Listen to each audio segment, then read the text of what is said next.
Jalen Carter, an arrest warrant has been issued for the Georgia defensive tackle after the fatal car crash that killed a Georgia player and a staffer on the 15th of January. Reckless driving and racing is one of the charges. Another one is leaving the scene of a crime. No word yet on the blood alcohol content for him for that. But he was registered and supposed to speak today at 10:30 Eastern time this morning, along with the other defensive players. He did not show up. He did then leave the combine. He then issued this statement via Twitter. Said, this morning I received a telephone call from the Athens, Georgia Police Department informing me that 2 misdemeanor warrants have been issued and against me for reckless driving and racing. Numerous media reports have also circulated this morning containing inaccurate information concerning the tragic events of January 15th, 2023. It is my intention to return to Athens to answer the misdemeanor charges against me and to make certain that the complete and accurate truth is presented. There is no question in my mind that when all of these facts are known, that I will be fully exonerated of any criminal wrongdoing. Seems like the perfect time to bring in Tom Pelissero from NFL Network to get your reaction to this, Tom. Well, Suzy, I don't remember another occasion like this during the combine when you have something like this come out. Obviously, this is, the accident occurred over a month ago. And so clearly they've been investigating since then. Jalen Carter, I would not believe, had any idea that this was coming. If he had, he might not have shown up in Indianapolis because he was here. He had begun to meet with teams. He was not intending to work out. He was just going to do his meetings and his medical and then end up doing all of his drills and testing at his pro day. Now, clearly, there's a lot on hold here. This is one of, consensus, the top 3 non-quarterback prospects in the entire draft. There were certainly other things that teams were digging into on Jalen Carter, nothing from a criminal standpoint, but, general issues and questions based upon his time at Georgia. This now layered on top of it certainly clouds his, draft stock and his future, but we're still 2 months out from the draft. You read the statement. He says he will be fully exonerated. Time will tell whether that takes place. But to the extent that teams at this time of year are not only betting the upside, they're also mitigating risk. There is a risk factor here, even though these are misdemeanor charges, when it comes to a player who people already were having to do extra homework on and now adding a criminal charge in a crash that cost the life of a teammate. Tom Pelissero from NFL Network joining us here on the Rich Eisen Show. Suzy Shuster in for Rich Eisen. How has this affected the buzz at the Combine? I mean, obviously you came in this morning and the story has changed as the day has unfolded. Well, I think that, the Combine is such a massive event now, quite frankly, and I'm sitting here on the Radio Row side of things. There have to be roughly 1,000 credentialed media. There are all the owners and GMs shuttling through. There are all the players coming. Obviously Jalen Carter did not, but all the other players are coming through here. I wouldn't say that it's impacted the tenor of it, especially because we knew that he wasn't going to do anything on the field. Certainly, though, as teams are going through their process here, I've definitely heard it from clubs and asking about, what exactly is going on because they're like us. I mean, they find this out through Twitter. They find out through reading media reports. Even the clubs that may have been aware that he was present for the accident, if any clubs did know that, no one I had talked to leading into this believed that there was anything imminent on this front. What are people excited about the most? Who are the players that people are going to be lining up to watch? Well, I think Will Anderson from Alabama, because, again, Jalen Carter was never going to work out here. Tyree Wilson from Texas Tech is not ready to work out. So Will Anderson's going to be the one that's on display, potential number 1 pick. A highly productive pass rusher at Alabama. They actually stuck him in the linebacker group here. Teams then requested him to do D-line drills. So he's going to do a lot of stuff on the field and, try to put on a show for the people here. I think that, of the quarterbacks, Bryce Young is not going to throw. We've reported that's not related to the AC joint injury. He just wants to wait, as other quarterbacks have in the past, to throw at his pro day. Certainly some people are going to make the connection to the fact that this is not the biggest, most physical quarterback that has come through here. Does he really want to be standing shoulder to shoulder with these guys and all throwing at the same time? The measurements are going to be notable here. Not even so much the height, although I haven't talked to anybody who believes that he's 6 foot as he was listed at Alabama. He's probably, maybe 5'11". And then the word coming out of the school back in the fall was he was playing around 186 pounds. There's just no precedent for a guy. There obviously are short quarterbacks. Baker Mayfield went number 1. Kyler Murray went number 1, but not 186-pound quarterback. So we'll see what he ends up weighing in at on Saturday. And then the other top quarterbacks are going to throw. Will Levis, this will be the first time from Kentucky that he has thrown and that we've seen him doing it on any kind of stage since the end of the college season. And he was greatly affected by a severe turf toe injury that he kept re-aggravating over and over for some period of time.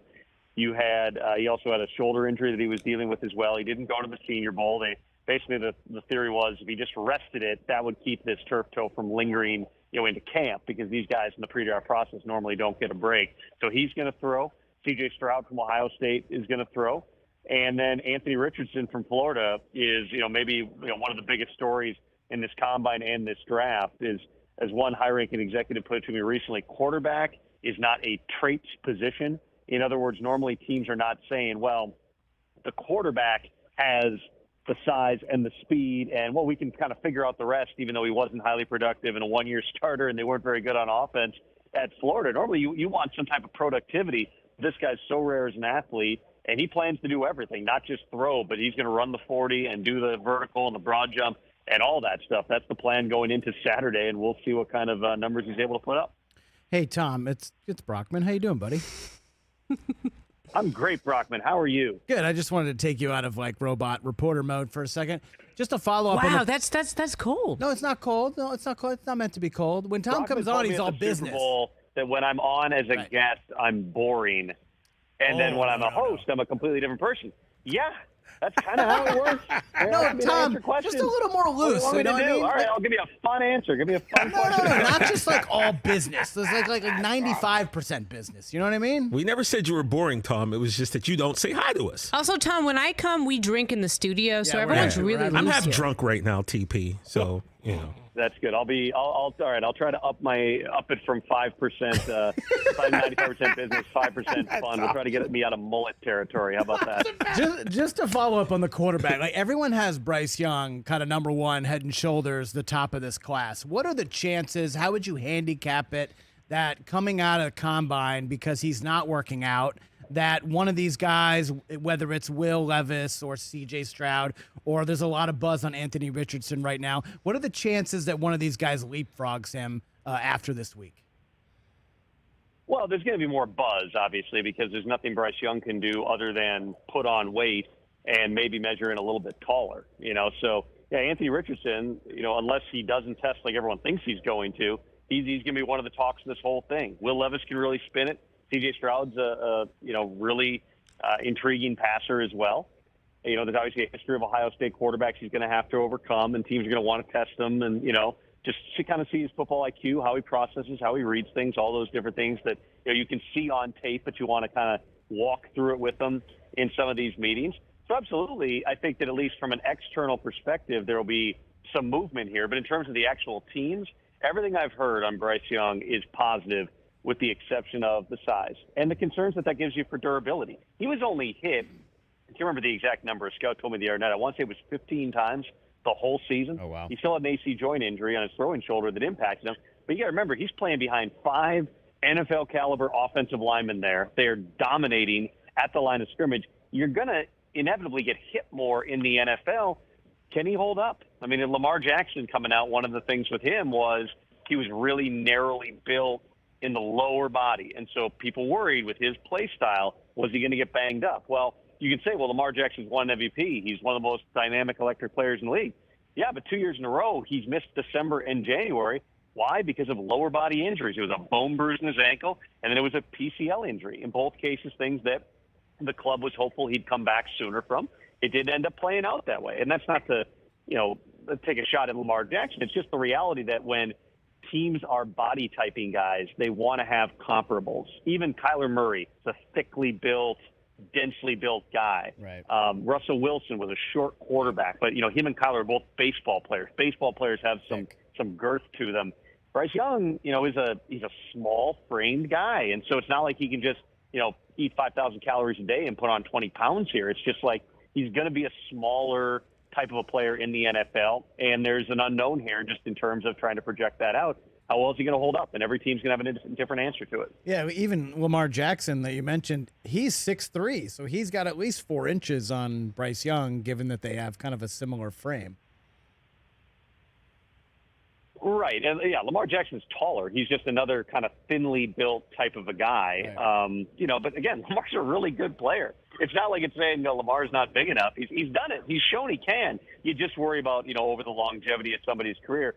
Usually the guys who come in with durability issues, even at quarterback, end up having durability issues in the NFL. With Tua coming out, it was all the different injuries he had and just kind of taking more hits than he needed to. And obviously you can't blame a guy who didn't have a concussion history with suddenly getting a couple of concussions, but he's been banged up. He broke a finger his first year. He's had a bunch of different stuff that he had broken ribs rather at one point. So I mean, there's different things that happen. You just gotta have a plan for it. Everyone likes how Bryce Young spins it. The leader, the winner, the guy, all that stuff's good. You just have to get comfortable with this guy's not built like any quarterback we've seen.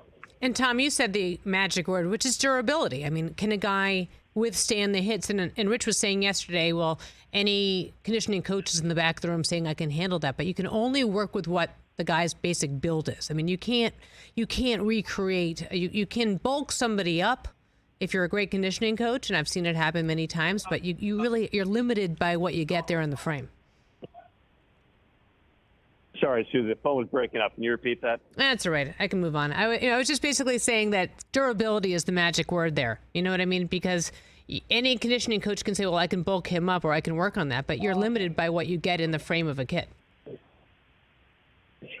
Right. I mean, I think that you're projecting that stuff out with anybody coming into this thing, too. I mean, any player, if they've got a history of injuries or if they're built a little bit differently, you're just, you're trying to compare them to past people. That's a big part of what they do. That's frankly why they still do the 40-yard dash and things that people say, well, it's antiquated. It doesn't translate to football. But you do it because you can compare a guy else from 10, 20, 30 years ago. And even though everybody's an individual, if everybody of a certain body type or anybody under or over a certain line has had the same types of things happen to them, then that gives you a pretty good idea that just from an analytical, quantitative perspective, the odds are not in your favor. That's what teams employ analytics people. They do medical analytics. They look at this and just say, based upon how this guy's body is built, based on the force plate testing, they do all these different things. Is this guy an injury risk going forward? And there's teams that employ people strictly to give everybody an injury grade on the board. It's not just either he's off the board for medical or he's on the board. Sometimes it's shades of gray. And again, the draft pick is, it's lottery tickets. You're just hoping enough of those guys work out. If you get a bunch of high-risk medical guys because you like their talent, maybe you hit on one, but you might miss on all the others for reasons that have nothing to do with football. What are you hearing about Lamar Jackson? Well, Eric DeCosta, John Harbaugh spoke today. Harbaugh said that he has been texting here and there with Lamar. DeCosta continued to express optimism that a deal is going to get done. But the clock is very much ticking here. The franchise tag deadline is 6 days away. At that point, if they have not worked out a long-term deal with Lamar Jackson, the question will not be if he's tagged, because he will be. It'll be which tag do they use? Is it the exclusive tag or the non-exclusive tag? The exclusive tag would secure their ability to be the lone team able to negotiate with Lamar Jackson, but it also would allow the Ravens to protect themselves if they want to shop him in a potential trade for a windfall of draft picks. The non-exclusive tag would invite other teams to negotiate an offer sheet with Lamar Jackson, which would not necessarily mean that they're going to let him walk for 2 first-round picks. It could mean the Ravens are thinking, well, we haven't been able to get a long-term deal done. Maybe if he gets out there and another team signs him, we'll match. And then it solves the problem. There's a lot of different directions that this could go. Again, 6 days until that franchise tag window closes. At that point, the tag that they would apply to Lamar Jackson will tell us a lot about how confident they feel about getting a deal done, or whether perhaps, and there is a scenario for this, they end up looking to trade him instead. And before we lose you to the news cycle, what are you hearing about Aaron Rodgers? Aaron Rodgers went on a psychedelics podcast today, which is, I feel like, the apropos thing that we'd be saying at this point. Aaron's, he's on his own journey, and he has been for a number of years, and there's nothing, frankly, wrong with that. But his process is just a little bit different, and it's taking longer, and he's trying to arrive at the right decision. The Packers are trying to be respectful of his need for time. But, Brian Gutekunst referenced it yesterday. They want an answer before free agency begins and the window for negotiating begins. It opens up on March 13th, which is in 12 days. If Aaron Rodgers wants to come back and he's fully bought in, then the Packers want him back, subject to additional conversations to make sure they're all on the same page about where the roster's going from here.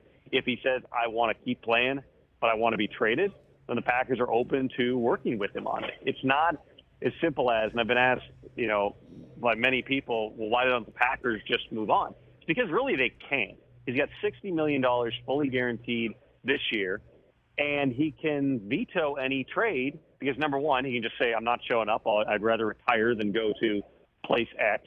Or he could refuse to sign a revised contract that facilitates the trade from Green Bay's perspective because they would need some relief under the salary cap.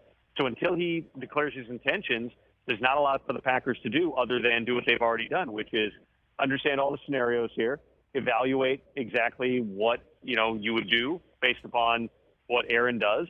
And I'm sure, based on what Gutekunst said yesterday, the hope is he doesn't take this all the way up to March 13th because whether it's a trade or those conversations about the direction of the Packers roster, that's not going to be a snap of the finger there. That's going to take some time, and they're going to need it, leading up to the start of the league year.